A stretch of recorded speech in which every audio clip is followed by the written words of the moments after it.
You there? Yes, you. Sit for a moment. Tell me something. Has life punished you for being a good man?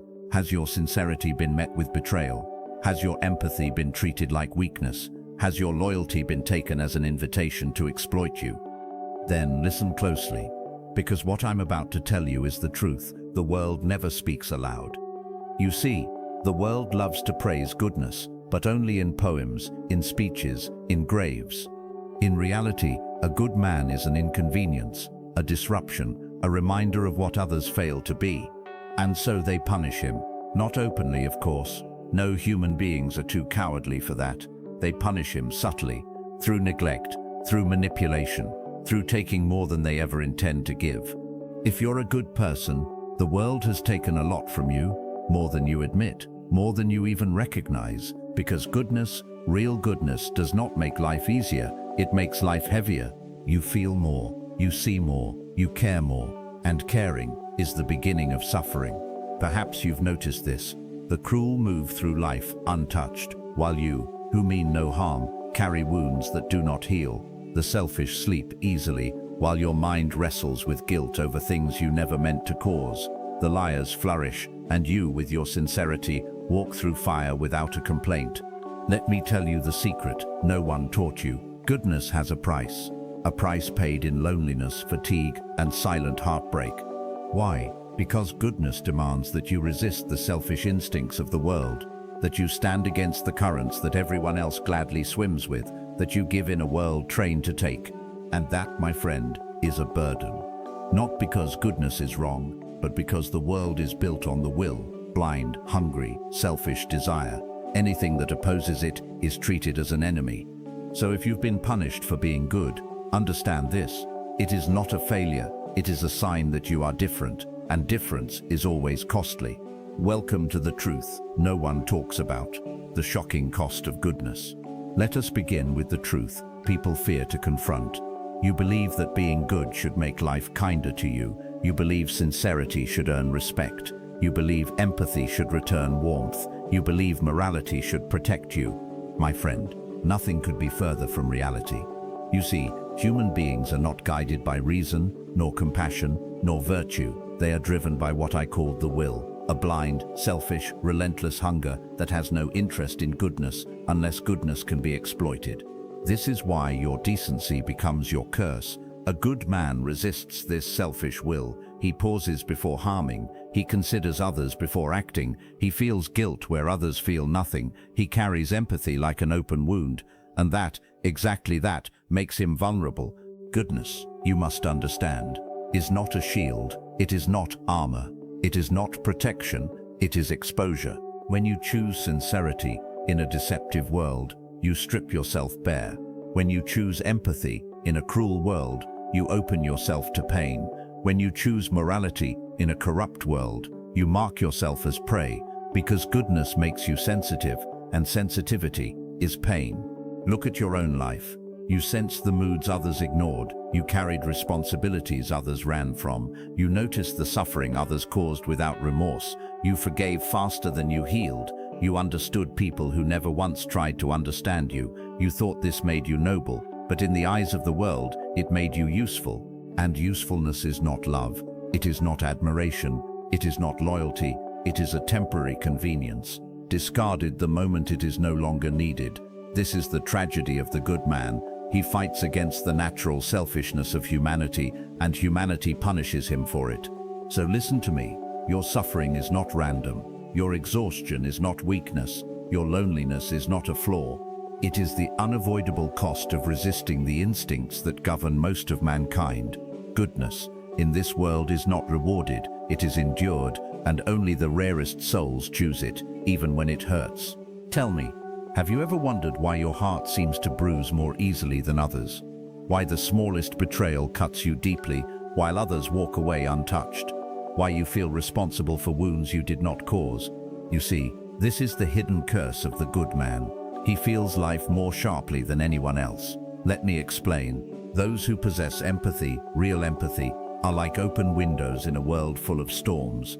They absorb the emotions, intentions, and disappointments of others. They sense tension before it is spoken. They suffer from the pain others merely witness, and those who suffer deeply attract those who cause suffering easily. This is why, throughout your life, you have met manipulators disguised as friends, lovers, partners, people who sensed your softness the way a predator senses a wound. They knew you would forgive quickly. They knew guilt would weaken you. They knew your heart was a place they could rest without offering anything in return. Good people overgive. They pour themselves into others until they run dry. They give time, care, attention, loyalty, even to those who never earned it. Why? Because the good man blames himself before he blames anyone else. A cruel person says, "You deserved it." A selfish person says, "I don't care." A good person whispers, "Maybe it's my fault." This self-blame, this reflex to carry more than your share, is not a moral strength. It is the psychological burden goodness forces upon you. You see, goodness is not loud. It does not shout. It does not demand. It bleeds silently. And every silent sacrifice you made, every unspoken hurt you swallowed, every second chance you offered, was slowly carving into your soul. Let me give you a truth you were never taught. Goodness is self-sacrifice in slow motion. You give pieces of yourself away, not even realizing you are shrinking. You carry others' chaos until you can no longer hear your own thoughts. You tolerate disrespect because your nature refuses cruelty, and yet you are the one who ends up wounded the most. This is not coincidence. It is the psychology of the good. Their depth makes them a magnet for the shallow. Their compassion makes them prey for the careless. Their sincerity makes them vulnerable to the deceptive. You, my friend, are not weak. You are simply built to feel in a world built to consume. You know there is a truth so bitter that most men spend their lives running from it. Good people are rarely loved. They are used. Do not be shocked. Do not protest. Look at your own life, and you will see it clearly. Think of the people who praised you. Did they cherish you, or did they benefit from you? Think of the moments you were admired. Was it for who you were, or for what you provided? You see, human beings are driven by the will, that blind, hungry force inside them that recognizes only one language, desire. And desire does not care for goodness. Desire cares only for usefulness. This is why people do not fall in love with your kindness. They fall in love with the comfort it gives them. Your loyalty feels like warmth to them until it burdens them. Your generosity feels like a blessing until it no longer serves their interests. Then suddenly, you are too much, too sensitive, too emotional, too available. But remember this, you were only too much when they were done taking from you. Society has a strange relationship with good men. It will applaud you for your empathy as long as it can feed on it. It will praise your patience as long as you tolerate what others never would. It will admire your morality as long as your morality does not get in the way of its own selfishness. This is the hypocrisy of the world. It demands goodness, yet rewards selfishness. And you walk into relationships with an open chest while others carry shields. You offer loyalty to people who offer convenience. You give respect to people who interpret it as weakness. Human beings appreciate kindness only when it serves their desire. When it stops serving them, they cast it aside like a worn-out tool. That is why the good man suffers. His nature does not change with circumstances. He remains loyal even when others turn indifferent. He remains truthful even when others lie for convenience. He remains soft-hearted even in a world that worships hardness. But tell me, how can a man who cannot lie win in a world ruled by deception? How can a man who gives without calculation survive in a world where everyone else is keeping score? You see now, you were not rejected because you lacked worth. You were rejected because your goodness had no use to those who never intended to value you. And that, my friend, is one of the darkest truths of human nature. Have you felt it? That emptiness that creeps in even when the room is full of people. That quiet despair that whispers, no one truly understands you. Yes, this is the loneliness of the good man. It is not a loneliness born of circumstance. It is a loneliness born of perception, of depth, of awareness. You see, the world is content to skim along the surface.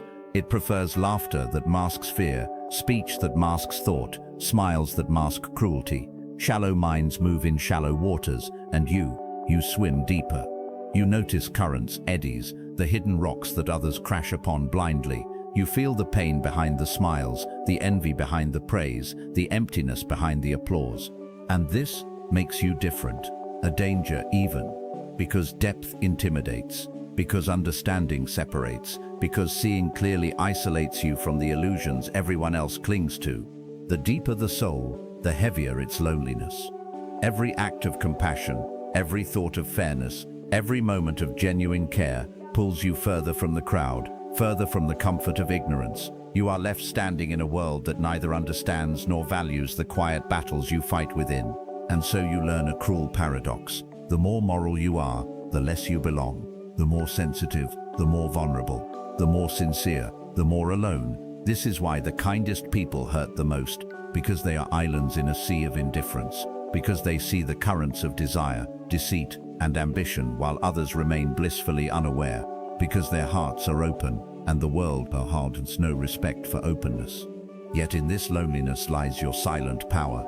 For those who endure it, gain a clarity. The shallow will never know. They see the human heart stripped bare. They understand motives that others miss. They recognize danger before it strikes. And though the world may leave you alone, your solitude is not emptiness. It is armor, a crucible that forges wisdom, patience, and insight.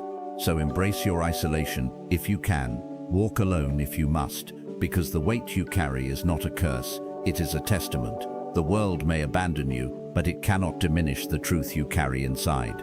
You may have wondered, why does your goodness so often collide with cruelty, deception, and betrayal? Why does sincerity become a liability, empathy a burden, and morality a source of suffering? This, my friend, is the eternal clash. Goodness versus reality. You wish for purity, for fairness, for the world to honor your principles. But the world is not a place of ideals. It is a battlefield of desires, ambitions, and selfish needs. It rewards cunning, manipulation, and those who exploit the weakness of others. Goodness, in its quiet nobility, has no power in such a world. Consider this. You speak the truth, and others call you naive. You help without expectation, and others take without remorse. You forgive, and the unforgiving grows stronger at your expense. Every act of virtue is met with indifference, or worse, exploitation. The ideal of goodness cannot exist where the will of human selfishness rules. You who wish to see justice are forced to watch injustice flourish. You who offer kindness are met with cruelty. It is no coincidence that the world appears cruel to the good. It is natural. The good man demands of the world what the world refuses to give. He holds a mirror to society, and society recoils. He exposes the gap between desire and morality, between appearance and reality, and so he suffers. Yet, there is a lesson here, if you dare to see it. The world's rejection, its betrayals, its indifference are not punishments, but clarifying tools. They strip illusion from your eyes. They force you to see clearly, to understand motives, anticipate deceit, and recognize danger before it strikes. Yes, your goodness may lead to pain, heartbreak, and betrayal, but it also sharpens your perception. It teaches you that virtue alone cannot protect you, but wisdom, hardened by suffering, can. And from this painful clash between your ideals and reality, the truly good emerge, not weaker but wiser. You see, even the gentlest heart has its limits. Even the one who gives without hesitation, who forgives without condition, who believes in the goodness of others, eventually reaches a breaking point. Perhaps you have felt it, the slow, suffocating accumulation of betrayal, ingratitude, and pain. The world, relentless in its demands, does not pause for your compassion. It takes, it consumes, it exploits, and each wound, invisible to the careless, cuts deeper than the last. This is the moment the good man changes, not in cruelty, not in vengeance, but in clarity. Pain, like a harsh teacher, strips away illusion. He sees the motives of men, the hidden desires behind smiles, the calculation beneath flattery. Suffering sharpens perception. It exposes truth in the most brutal form. And so he grows distant. Not because he despises the world, but because he finally understands it. The soft heart that once bled for everyone now preserves itself. The one who once trusted too freely now guards against manipulation. The innocent kindness that once drew predators now chooses its recipients with careful scrutiny. This snapping is not weakness. It is evolution. It is the transformation of pain into wisdom, of betrayal into armor, of heartbreak into understanding. The world may continue to wound, to deceive, to betray, but the good person who has endured will no longer bleed blindly. He emerges stronger, wiser, colder, and yet still capable of goodness. But this goodness is tempered, protected, refined, a force not for fools, but for the truly perceptive. Yes, even the good must snap, if only to survive. And yet, after the torment, after the betrayals, after the countless wounds that cut unseen, something remarkable occurs. You, the one who has endured, who has bled silently in the shadows, begin to awaken to a different kind of strength. It is not the strength of brute force, nor the cunning of the ruthless, but a quiet, piercing power born from suffering itself. Through all the pain, you have learned to see beyond masks, beyond flattery, beyond deception. The heart that once trusted blindly now discerns motives, detects lies, and perceives the world with an unflinching clarity. This insight, this understanding, is dangerous, not for the good person, but for those who would manipulate them. Emotional intelligence, once a source of vulnerability, becomes a fortress. Boundaries, once foreign, now define the sacred space of your inner world, and in this solitude, this careful protection, there arises a moral independence that the shallow cannot comprehend. You act not for approval, not for reward, not for admiration, but because your conscience demands it, because your will resists corruption, because your soul refuses compromise. The world may still seek to exploit your empathy, to test your patience, to provoke your kindness, but you are no longer naive. Every act of generosity is measured, deliberate, potent. Every gesture of compassion carries wisdom. Goodness has not weakened you, it has forged you into something rare, a mind that understands, a heart that endures, a spirit that refuses to bow to the basest instincts of men. Yes, the cost of goodness is high, but its reward is far greater than the world can offer. A dangerous, unshakable wisdom, a clarity that pierces illusion, a power born from suffering, invisible yet invincible. Listen to me closely, for this is the truth few dare to utter. Goodness, genuine and unyielding, is not a passport to comfort, nor a guarantee of affection. The world does not reward those who act from morality or empathy. It tests them, bruises them, and often leaves them abandoned in their own quiet despair. You may give your loyalty, your time, your heart, and yet the world may still betray you. It is a cruel paradox. The very virtue that elevates your spirit is what exposes you to the most profound suffering. And yes, you will bleed, silently, invisibly, as others pass through life without noticing the depth of your pain. Yet, do not mistake suffering for failure. The world may break your body, exhaust your patience, and test your resolve, but it cannot touch the integrity of your soul, your goodness, your moral courage, your empathy. These remain untouched, uncorrupted, and quietly formidable. Understand this. The true cost of goodness is high, but the reward is far greater than the hollow praise of fools. It gives you clarity, wisdom, and a kind of freedom that the selfish can never comprehend. You may walk through life weary, betrayed, and misunderstood, but your soul remains untainted, your conscience sharp, your heart capable of truth. Yes, the world may break you, but it can never turn you cruel, and that is the most dangerous strength of all. You see, goodness is not a bargain. It asks more than it gives. It demands patience when patience is scorned. It asks for courage when the world applauds cruelty. It requires resilience when betrayal is the only reward. And yet, to abandon it, to trade your moral compass for convenience, for comfort, is far worse. That is the true decay, not the bruises of the world, but the erosion of your own soul. So walk through life with the weight of your integrity.